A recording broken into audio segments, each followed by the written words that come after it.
السلام عليكم. ناصر منسي معجزة الكرة المصرية، مفيش كلام. ناصر منسي اللاعب الوحيد في مصر اللي بيكركب وبيغير اتجاهات المباراة. يبقى الفريق ماشي صح وخلاص هيفوز، مفيش كلام، يجي ناصر منسي نازل مكركب الدنيا، مبوظ الدنيا. لاعب امكانياته مش هقول لك واو وعالي، ولا هقول لك امكانياته على قده جدا. لاعب متواضع، لاعب بسيط من اسره بسيطه. راتبه احنا ما نعرفش بياخد كام مع نادي الزمالك، يمكن بياخد ربع المعلن. يعني لو قال لك عقد ناصر منسي طب تصدقوا بالله، انا ما شفت خبر لعقد ناصر منسي في الاخبار. دايما نشوف ناصر منسي الاسطوره، ناصر منسي عمل، وما شفتش خبر ناصر منسي بياخد كام. ناصر منسي في البدايه مع الزمالك ما كانش بيعرف يلعب.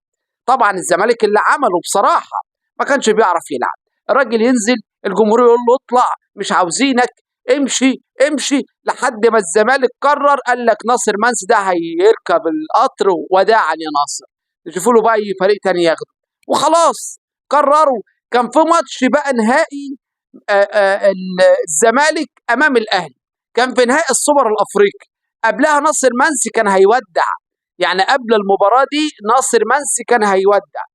يوم ناصر منسي نزل في الدقيقه تقريبا، على ما اتذكر ما اقدرش انساها، في الدقيقه 76 والاهلي فايز 1-0. انت هتعمل ايه يا ناصر؟ اذا كان الجمهور اول ما شافك وانت نازل مرعوب، بيقول لك انت نازل مرعوب، يعني خايف ان انت ما تعملش حاجه، خايف هتدخل تبوظ الدنيا، تدخل تكعبل الدنيا من ناحيه ايه بقى؟ مش هيعرف يعمل حاجه خالص. ده اللي احنا كنا عارفينه. اول ما ناصر منسي نزل، هو نزل يعمل ايه؟ هو بيعرف يلعب اساسا؟ والجماهير طلعوا مشيه يجي ناصر منسي اول كوره يمسكها، اول كوره، عارف يعني اول كوره يشوطها له عمر جابر، هوب دخلت هدف، نزل في الارض يبكي ويعيط، مش مصدق نفسه. انا جبت هدف اتعادل، مش مصدق نفسه. ازاي جبت هدف؟ ازاي جبت هدف وفي النادي الاهلي؟ ما هو مش هدف، مش هي فريق يا جماعه. النادي الاهلي مش هي فريق، عشان بس الناس تكون ما تفكرش ان انا بقول كده، لا مش هي فريق. ده عارف لو جاب الهدف ده في فريق تاني كنت قلت ما هو عادي حظه. اما جاب الهدف وتعادل امام النادي الاهلي في نهائي السوبر الافريقي.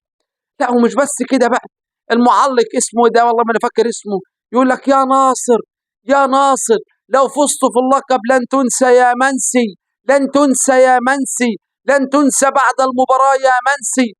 قلنا يا ترى هل ممكن الزمالك ياخد بطولة كأس السوبر الأفريقي عن طريق هدف ناصر منسي؟ ما تأكدناش بقى.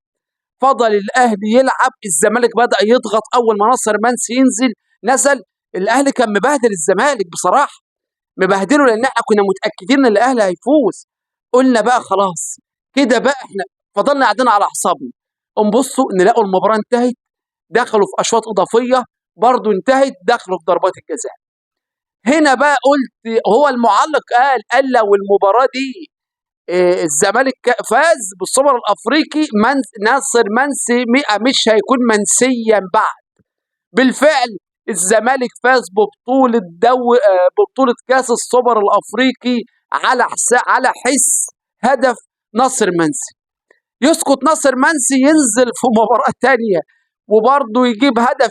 الزمالك كان مغلوب ويجيب هدف في مباراة في الدوري المصري أمام النادي الأهلي، والأهلي كان فايز بهدف عن طريق أشرف بن شرقي، نزل ناصر منسي وجاب هدف برضه للنادي. فاللاعب ده يا جماعة مش محظوظ، اللاعب ده سبحان الله العظيم بدأها من الصفر، ومن الصفر اللي هو تحت خالص، وربنا كرمه. كرم ده بتاع ربنا سبحانه وتعالى، من لاعب مش مرغوب فيه ولا النادي عاوزه ولا الجماهير عاوزاه، للاعب بقى الاهلاويه يحبوه والزملكاويه يحبوه وكل الدنيا بتحبه، بسبب لا بيغلط في حد ولا بيعمل حركات تضايق حد، بيفرح جماهيره. التاريخ بتاعه يعني قفشه لما جاب القضيه ممكن ما تنساش لحد الان، مش هيتنسى حتى لو اداؤه قل. ناصر منسي نص القصه، مش هيتنسى على راي المعلق، لن تكون منسيا يا ناصر. ناصر منسي ده يا جماعه انا من وجهه نظري بعتبره اسطوره الكره المصريه. هو اللاعب الوحيد بقى، مش هجيب اي اسماء لاعبة صراحة. لاعب يستحق، لاعب بيعمل اللي عليه، ولاعب مهاري. لو بتحب ناصر منسي ما تنساش بقى تبعت الفيديو لحبايبك وتعرفوا مين ناصر منسي وعمل ايه والناس حبته، وتعرفوا من الزمالك كان هيمشيه ورجع تاني سبحان الله العظيم ازاي ما نعرفش، وعرفهم ان الاستمرارية في السعي تعني حتمية الوصول. اسعى زي ناصر منسي واتعب لحد ما ربنا يكرمك ان شاء الله وتوصل زي ما ناصر منسي عمل. اعمل انت كمان. كده فيديو النهارده انتهى. ما تنساش تشجعني بلايك وتعليق جميل، والسلام عليكم ورحمة الله.